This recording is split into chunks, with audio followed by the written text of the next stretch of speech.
So you put in all the work to build your email list. You created the opt-in, you did all the landing pages, you created a whole funnel behind it, but people aren't opening your email, which has you completely frustrated because you did a lot of work. And now it's not actually taking hold, because if people can't read your email, then they are not able to experience the awesome that is you. If this is the case, then this video is for you, because we're going to go into 3 ways that you can easily increase your email open rates this week.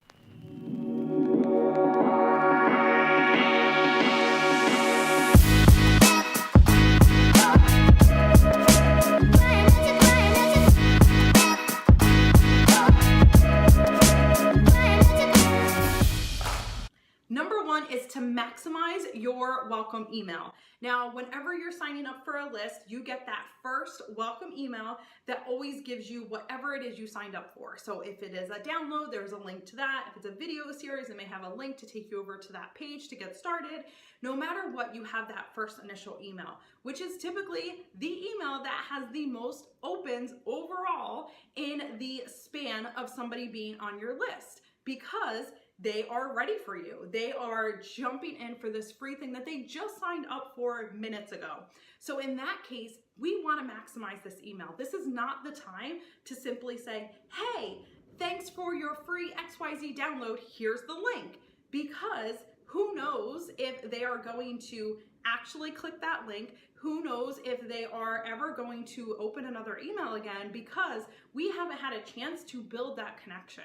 So in that first email, we know that the open rates are going to be higher because they have just requested to be emailed from you. So let's make that email matter. And a few ways that you can do this is to first make sure that you are really owning your stance. So this is 2 to 3 sentences, what you do and why you're different than others out there in your industry. This allows you to really hold your ground as far as why it is that they should be paying attention to you. What is it that they are going to be getting from you? What is your method that is different, so they can expect that? Because if they see in that email of, oh wow, she does it in XYZ way, then whose name are they going to be paying more attention to in their inbox, allowing them to open the next emails? They want to keep hearing from you because you just connected with them in that first email. Number 2 is to clean your list. Now, this is one that most people realize they should probably be doing, but it needs to be said because it's typically not done because of a multitude of reasons, with number 1 being the fact that they don't like to see their email subscriber rate drop. So if they clean their list, then they're going to lose hundreds or thousands or tens of thousands of people. And what does that mean? Just means you have a better quality of list. The numbers mean nothing. It's just like social media.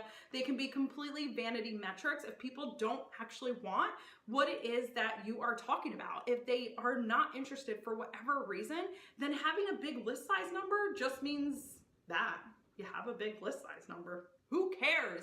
We want people that are actually looking for what we have and want to be in communication with us. So cleaning out your list allows you to let go of those who aren't consuming your content anyway. So depending on how quickly you're growing your list and the amount of leads that you're having come in, you could be doing this on a monthly basis. You could be doing it every 90 days, every 6 months. So for example's sake, we're gonna go with 90 days here. So each quarter you can set on your calendar, I'm going to do a list clean out just to make sure that my list is healthy and that is people that actually want to be hearing from me. And when you go into your email service provider, you can tag every single person who has not opened an email from you within the past 90 days. Now, I don't delete them at that point. They have not opened an email in 90 days, but I want to give them one last choice to be able to stay with me. So in that case, what I will do is I will send 2 or 3 emails. Typically these are automated in a funnel. So once I tag someone, they go right into that series of emails.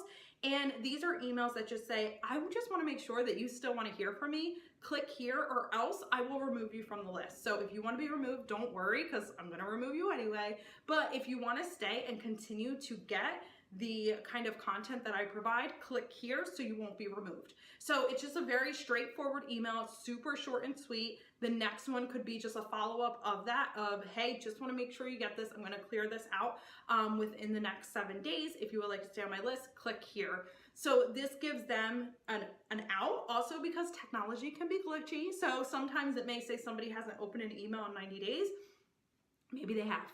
And I've had that happen before, where somebody has responded back and said, I opened like all your emails. So sometimes technology just does what it does. So this just kind of makes sure that people are aware that this is happening. After those 2 or 3 emails go through, then at that point, I remove all of them. So this is a way to keep that list clean. It's a way to make sure that it's only people who want your content and you're not just running off false metrics on your list building efforts. Number 3 is to get your spyglass out and to find the clues from your past metrics. So what I love to do, especially if you're looking to increase your open rates, is I will go through the past 90 days of emails and see what emails had the highest open rates and which ones had the lowest. So I can start to look over at the list that has the biggest open rates and say, okay, what is the consensus of this? So when I look at everything that people are opening the most,